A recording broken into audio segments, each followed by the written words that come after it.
Hello friends, welcome back to my channel in study world 3D।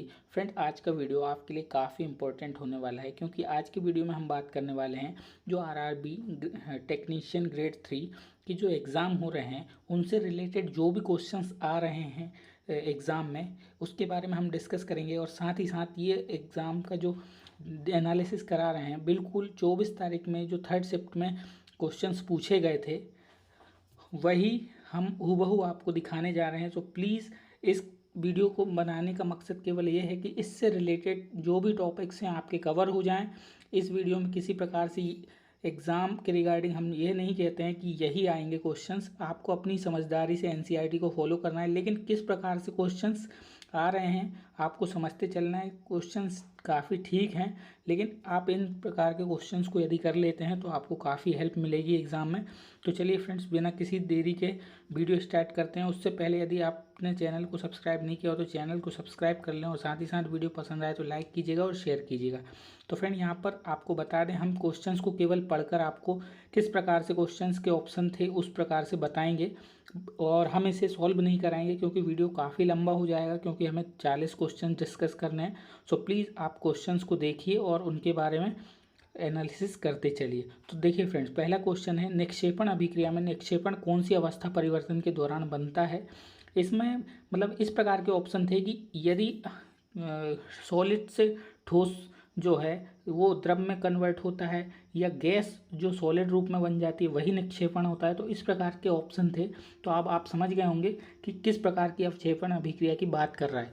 Question second की बात करें, barium chloride और sodium sulphate की जो अभिक्रिया है उसमें किस प्रकार का लवण बनता है और कौन से रंग का बनता है। तो आपको सभी को पता है बेरियम सल्फेट का श्वेत लवण बनता है। तो इस प्रकार के ऑप्शन दिए गए हैं एग्जाम में। साथ ही बात करें हम कि क्वेश्चन जो 3rd है, कौन सा जीव जैव निम्नीकरण पदार्थ नहीं है। इसमें प्लास्टिक है, छिलके हैं, कचरे के जो भी है। तो इस प्रकार से आप समझ सकते हैं कि क्या है। और 4th क्वेश्चन है, निम्न में से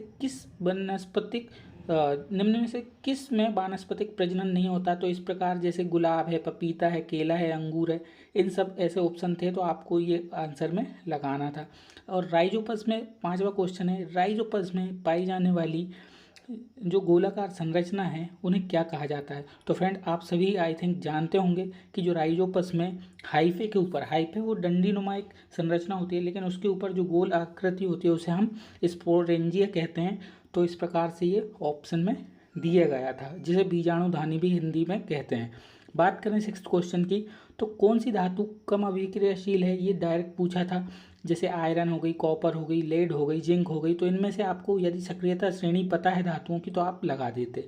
वहीं बात करें 7वां, वृत्ताकार पथ पर चली गई दूरी का सूत्र क्या है। तो इस बार देखिए, आप जब वृत्त पर चलते हैं तो उसकी परिधि होती है 2πr, मतलब टोटल दूरी 2πr, और समय जितना लगा है उससे डिवाइड कर देंगे तो 2πr/t ये आपका वृत्ताकार पथ पर चली गई दूरी का सूत्र हो जाएगा।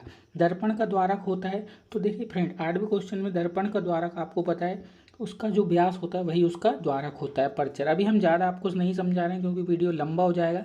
वहीं बात करें मोकुलन के अतिरिक्त पुनर्जनन का उपयोग जनन करने के लिए कौन सा जीव करता है। तो आप सभी को पता है हाइड्रा करता है। क्लोर क्षार रिएक्शन काफ़ी बार पूछी गई है, जेईई, एलपी और टेक्नीशियन में कई बार पूछी गई है। तो इसकी एक इक्वेशन आई थी, आपको इक्वेशन पहचानना था, जो कि सोडियम क्लोराइड और अपनी जो उसके साथ होती है H2 के साथ, तो सोडियम हाइड्रोक्साइड और क्लोरीन इस टाइप से बनता है। बात करें हम कि 11वां क्वेश्चन, कब कहा जाएगा कि कार्य हुआ है।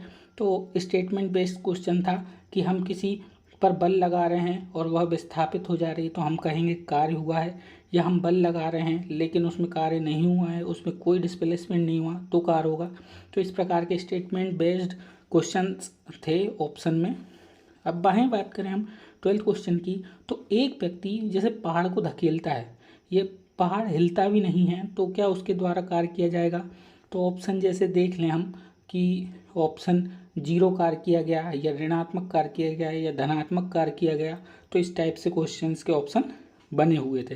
वहीं बात करें दक्षिण हस्त अंगुष्ठ नियम में अंगुलियां क्या दर्शाती हैं। तो आपको पता है दक्षिण हस्त अंगुष्ठ नियम जो है उसमें हमारी जो उंगलियां हैं वो चुंबकीय क्षेत्र को दिखाती हैं, जबकि अंगूठा जो है वो धारा प्रवाहित जिस दिशा में हो रही है उसे दर्शाता है। वहीं बात करें हम 14वें नंबर का क्वेश्चन, निम्न में से कौन सा बिस्मांगी मिश्रण है। तो यहाँ बिस्मंगी लिखा गया है फ्रेंड, तो आप समझते हैं। तो बिस्मांगी मिश्रण आप सभी को पता है कि वह मिश्रण जिसमें कोई भी जो दो विलेय और विलायक हैं वो प्रॉपरली तरीके से मिक्स ना हो, जैसे मिट्टी और पानी का मिश्रण।